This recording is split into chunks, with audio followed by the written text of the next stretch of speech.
Hello, everyone. You're listening to the Small Business Show. This is Swire Ho, the promo guy coming out from the speaker. Today, my guest is Robert Kennedy III. He's the co-founder and president of Kinetic Communication. He's a serial entrepreneur and started his first business in 2001, an online music promotion portal with an internet radio station. He's an award-winning public speaker, corporate trainer, and an author. His book includes 28 Days to a New Me, 7 Ways to Know You Should Lead and Find Your Voice, 28 Secrets to Help You Speak Up and Speak Out. How are you doing today, Robert? Fantastic, Swire. Glad to be here, my friend. Would you please give us a little bit more about what you do, and then very interested to find out more about how to speak with more confidence. Excellent. Well, Kinetic Communications is a training company. We work with leaders in organizations, middle managers on up, showing them how to present powerfully, how to communicate with confidence, how to really get critical messages across in a way that connects with their teams, with their people. And then we, on the small business side, we work with small business owners and coaches, entrepreneurs, consultants who need to be able to create greater visibility for themselves in their business, and we help them do that through the art of storytelling, especially on video. Okay. So wanted to ask you a question. I know that, some of us are still doing virtual presentation, and, Yeah. right now it's almost December. We're going to have, the gala, maybe company party. For some executive I know are still not comfortable addressing in front of a camera. They're used Mhm. to feeding off from the crowd with the energy. So what kind of advice would you have for those of us who are still trying to get over, presenting virtually? Yeah, well, I don't know if we can get over presenting virtually. It's here to stay. It's here to stay. I mean, a lot of people are saying, "Yeah, we're waiting until things go back to normal," but normal is changed forever. So virtual presentations are here to stay. So it really comes down to awareness. It really comes down to intention and understanding. I know that when I speak into a microphone or when I speak into a screen, it's got some distance to travel, and over that distance, for some reason, my energy dissipates, or the way that it comes across is not as engaging. And so I have to understand that up front. So what I tell managers, what I tell leaders to do, especially if you're on virtual, expect that your energy is going to dissipate and turn up the volume on yourself a little bit. So know that you're going to go in maybe with 1.5 to 2 times as much energy as you would have in person. That's a good advice. So for yourself, when you present, in person and when you present virtually, do you do you practice them differently? Are there routines that you could share that can help us get into the zone and get more energy? Yeah. I don't know that I practice them a lot differently. I think I'm different than some other presenters. I One of my superpowers is high energy. And so I bring that to whatever stage I'm on. However, I know that it translates differently on screen than it does in person. So on screen, I may not necessarily use my voice. I may not get as loud with certain things, but I recognize that my hands, my shoulders, my body language is much more crucial on stage because or on virtual because I'm in this box. And so what are the ways that I can really get people to see who I am, what I'm passionate about and what I'm energetic about. And so one of the things that I share with presenters is, you may want to step back a little bit from the screen. A lot of times we are on our phones and we're kind of close up, and so people see our heads and maybe a little bit of our shoulders, but they don't see what our hands are doing. They don't see our bodies. So be aware of that. Get back a little bit, space yourself so that they can really begin to engage with your body and your emotions through the body language that you're evoking. Okay. Yeah, and you also talk about being more confident, bringing the Mhm. energy. How does that affect communication and presentation? And for those of us, uh, how would you advise us to get more confidence coming into the presentation? Well, I mean, I'll start with the confidence. So, confidence is there's a misnomer or a myth about confidence. A lot of people think that confidence is this switch that you flip on and off. Some people are confident and some people are not. Some people are born with it and some people are not. My definition of confidence is repetition with the expectation of success. So, in order to get to confidence, you've got to repeat things. I think about it like my daughter. I taught her to drive a couple of years ago, and she got her license when she was about 16, 16 and a half. And so the first few times that, well, after she got her permit, she would get in the car and she would sit and she would say, okay, light, let me turn the rear view mirror, the side view, let me do that. Let me turn the rear view. Let me press the gas just about this much so that I can control where I'm going.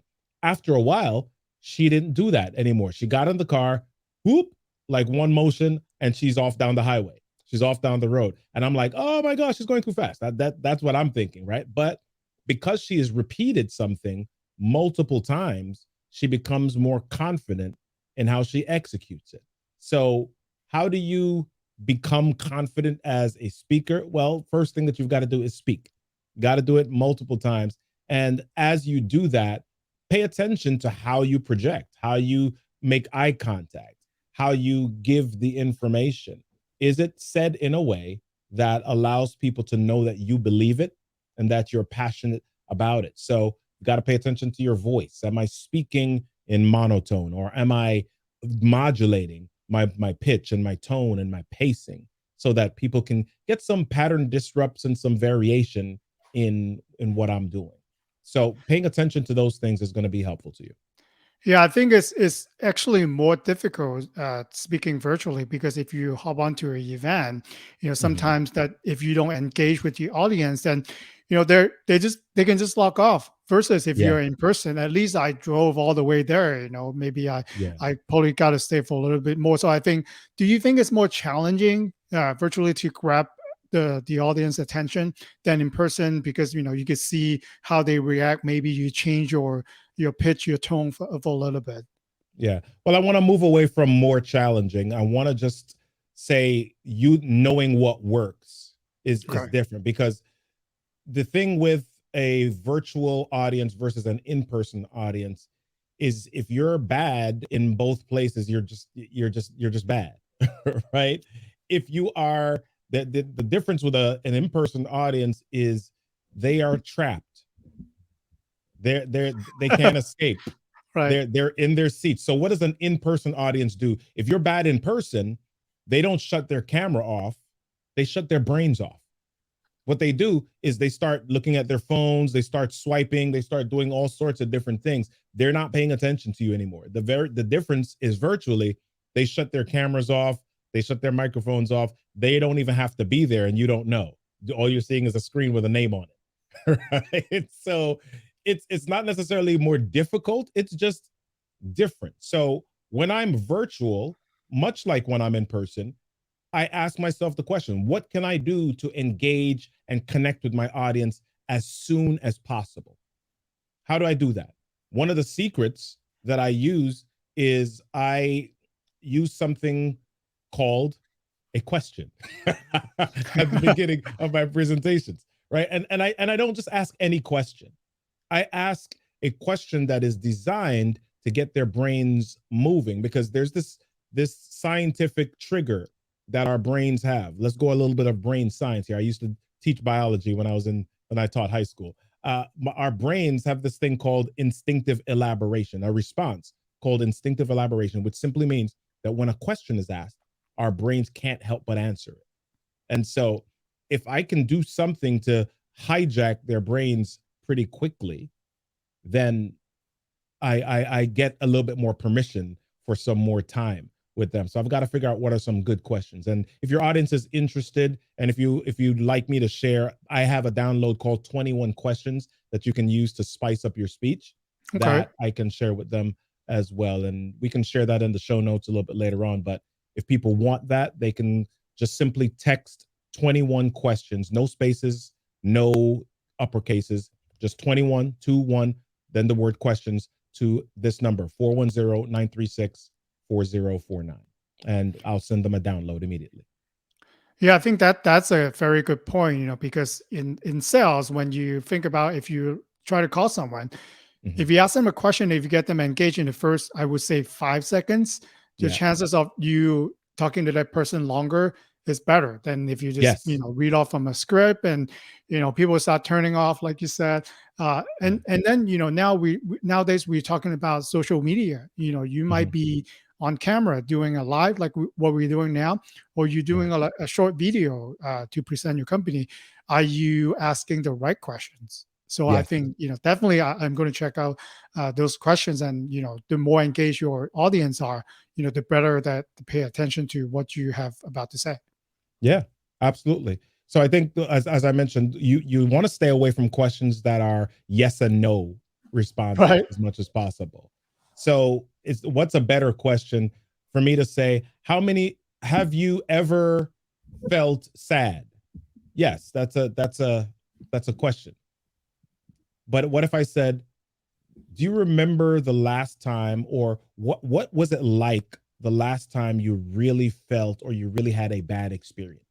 Mhm. What happens now is you begin to sift through your mental Rolodex. You begin to sift through all of the different situations and experiences in your brain. Your brain is firing. Your neurons, your boutons are firing at this point. There's energy happening in your brain, and you're searching for something. So a different engagement, a different level of engagement takes place. And so you want to do that to your audience. You want them to be able to be inside their own heads and connect with an experience rather than simply looking at you to entertain them. Okay. So I think I wanted to ask you a better question. You talk about, you have a lot of influence. I just Mhm. visit your YouTube channel, your website, there are people engaging with your speaking engagement. So I think the way that we wanted to do, obviously, we know that by appearing in front of our audience all the time, we get influence.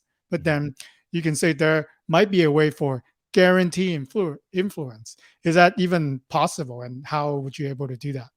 Yeah. Well, what exactly is influence in the first place? So influence is not just showing up on screen. Influence is causing somebody to do something a little bit different than they would have done it before. Even if it is considering a new perspective, they don't necessarily have to adopt your perspective, but getting them to consider a perspective, getting them to move in a different direction, getting them to act on something that they may not necessarily have planned on acting on before. So sometimes influence is simply being able to get somebody to think differently, adding a different perspective. So how can we guarantee influence? Well, we guarantee influence by sharing our thoughts and our perspectives in a way that connects with an experience that somebody has. If they can see the connection, they're going to respond differently. When people don't pay attention to what you have to say, or when they ignore what you have to say, it's because they don't see how it connects with what they care about.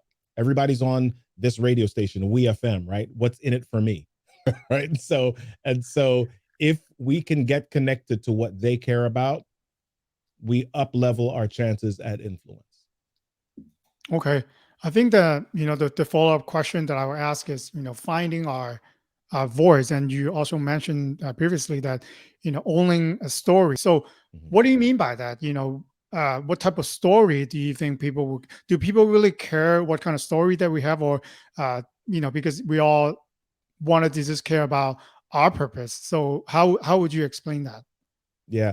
Well, we all do care about stories. So if you think about products that you have purchased, what is the reason that you purchase a lot of products? Or what are some of the things that you do when you're considering buying a product? So let's say you're trying to buy a TV for your home. We're in the United States, we have Black Friday coming up, right? We Yeah. have Christmas coming up. A lot of expenditures are gonna take place.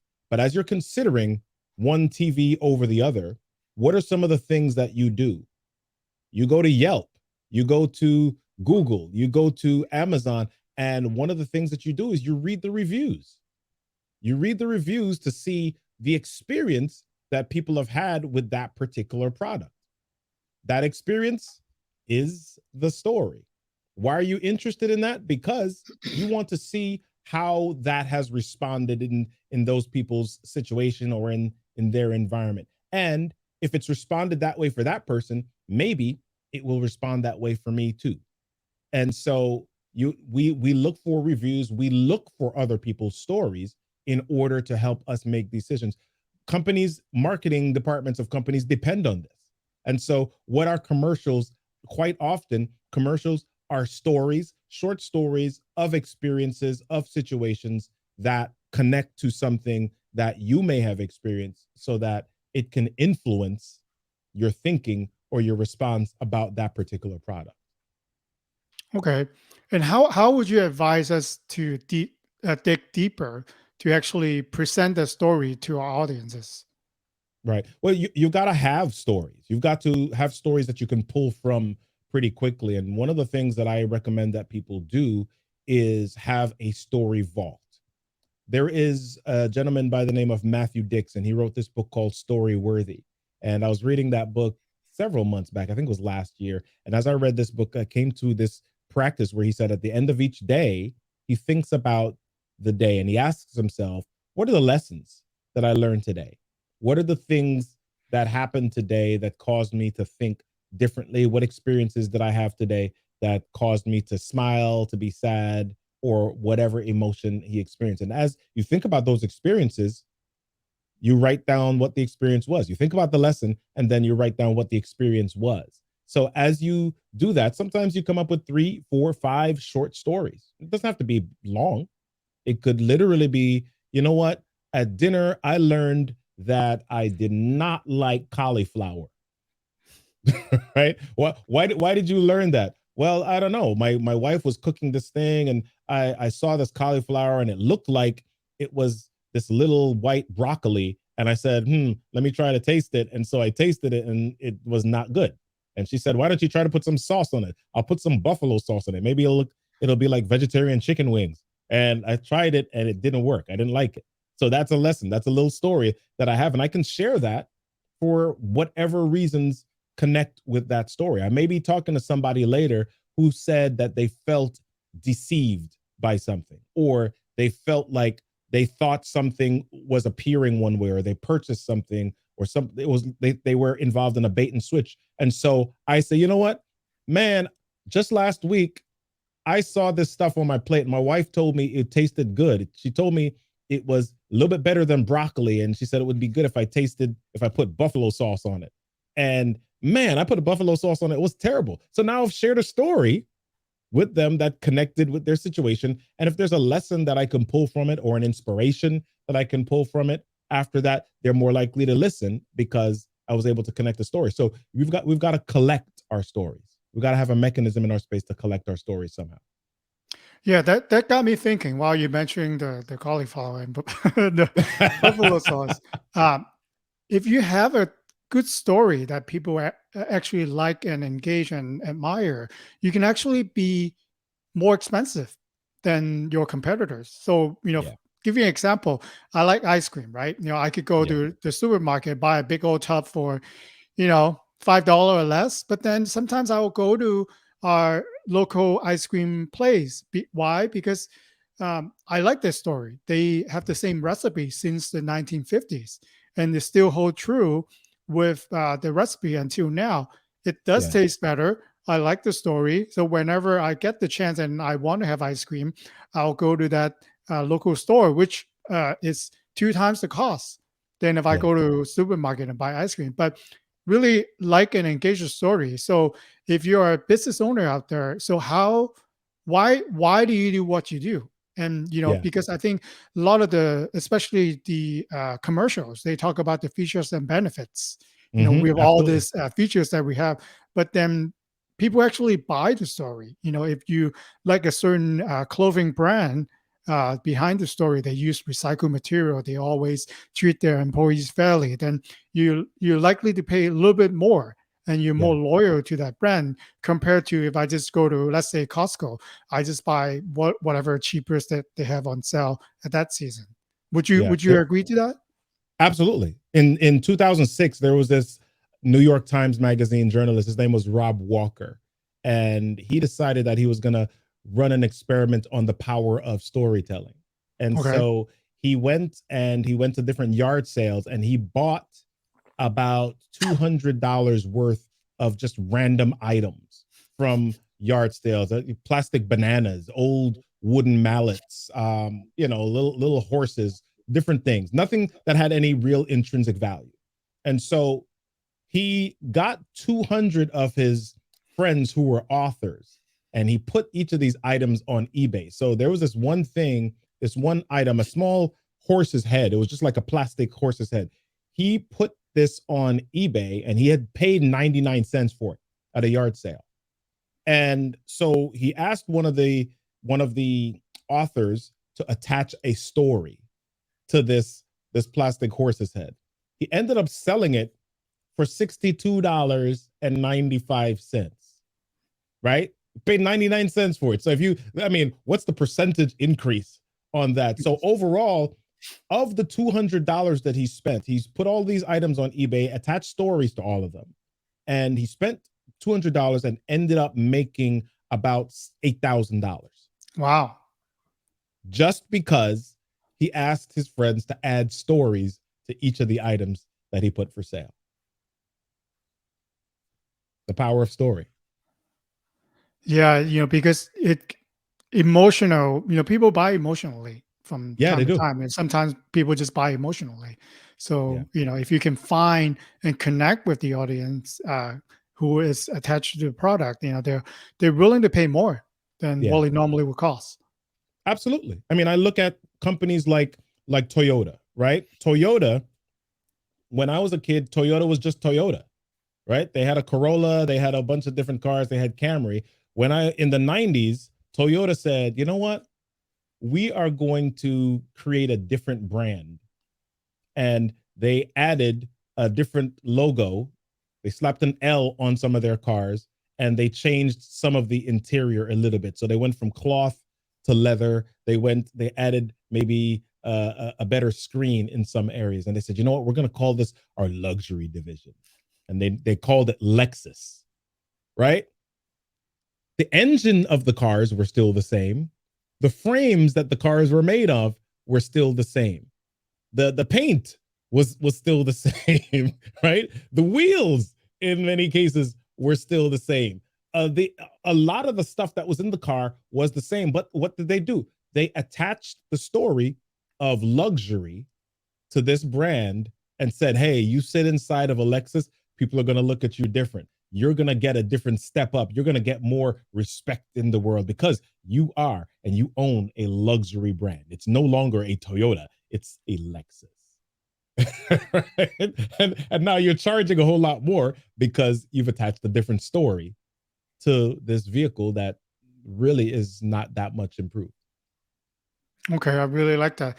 So, wanted us to tie all this in together, Yeah. so the goal that, speakers want to have, one of the goal is to get the attention of the audience. So we talk Mm-hmm. about the confidence, finding a good story, and to know if you're presenting in person and virtual. Yeah. So, how would you advise, someone who wanted to get better in speaking? How do you truly get the attention of an audience? Well, the first thing for any speaker who wants to get better is not focusing on your speaking skills. It's focusing on who the audience is. If you know who they are, if you know what drives them, if you know what they like, if you know why they're there, if you know what challenges they're struggling with, that gives you a step up because you can then connect with their challenges. You can speak to them in a way that says, hey, I understand your problem. I understand the thing that you're struggling with. I understand the challenge that you have. And here is how it feels. Here is how it felt when I went through it. And if you can connect with the audience in that way because you know who they are and you understand them, you understand their makeup, then they're going to be much more connected to you than a speaker who has been to Toastmasters and went all the way up to distinguished Toastmasters and has all of the awards who doesn't connect with them. So connecting with your audience, knowing who your audience is the number one thing that I would say for speakers to work on. Yeah, I like that, and I thought about people who try to present ideas to me because Mhm. there are those of us who likes to do research before we Mhm. hop on a call or do a presentation, but then there are still people that just randomly present whatever that they have in front of them. So Right. I had the experience where a supplier trying to have us carry one of their product, and then they actually connect me with the vice president of sales, which is like Right. high level executive. So, and they didn't ask me any question at all, and I actually Right. are familiar with the product. I've actually used it. They didn't Yeah. even ask. They just dump all the information to me, show me all the slides, and then at the end, they even ask any questions. So at the end, we decided not to carry that product. As they Right. asked me a question before we start, just one question: have you used that product before? Then Wow. I will be talking. They will be learning a lot of variable information from me in the Yeah. process. But then instead, they unload all the information. I think a lot of not so great presentation and then videos that we tune out are you don't we don't even care or think about what the audience want to learn about. Right. Absolutely. Yeah. And if we don't know who they are, then we have to work much harder, or we make the audience work much harder to tune into what we're trying to share. And when an audience has to work really hard, they don't want to do what you have to say. They don't want to hear what you have to say. They don't want to move to action because you just made them work really hard. So make it easy for your audience. Get to know who they are first. Yeah, especially our attention span. If we're talking about social media, trying to make Mhm. any presentation, try to grab people's attention. Uh, I think if they give you 5 seconds, that's very generous. Yeah. If right away they don't like your voice, they don't like what they see, they tune out or skip. Yeah. Yeah. You're constantly asking your audience for permission. And so how do you gain 10 more seconds of permission? How do you gain a minute more of permission from them? That's what we've got to constantly work on. And it's not that we are the experts and we're giving them good information. It's that we've got to figure out what they want, what drives them, and gain their permission continually. And once we do that, and once we figure out how to do that consistently, then we're more likely to be better salespeople. We're more likely to be better presenters. We're more likely to be better communicators, period. Okay. So, Robert, if the listener wanted to get in touch with you to find out more about your work and possibly ask for more advice, what would be the best way to reach out to you? I am really easy to find. I'm Robert Kennedy 3 on all social media. Find me on LinkedIn as Robert Kennedy 3, the number 3, LinkedIn, Facebook, Instagram, Twitter, all Robert Kennedy 3. And my website is robertkennedy3.com. So I'm pretty easy to find. And if people are again interested in the download that we shared earlier, I do respond personally to those. So they can just text 21 questions to 410-936-4049, and we'll share the download and I'll respond personally. Thank you so much, Robert, for coming on the show. Learn a lot from you today. Thanks, Swire. This has been fantastic. I appreciate you having this platform. Take care.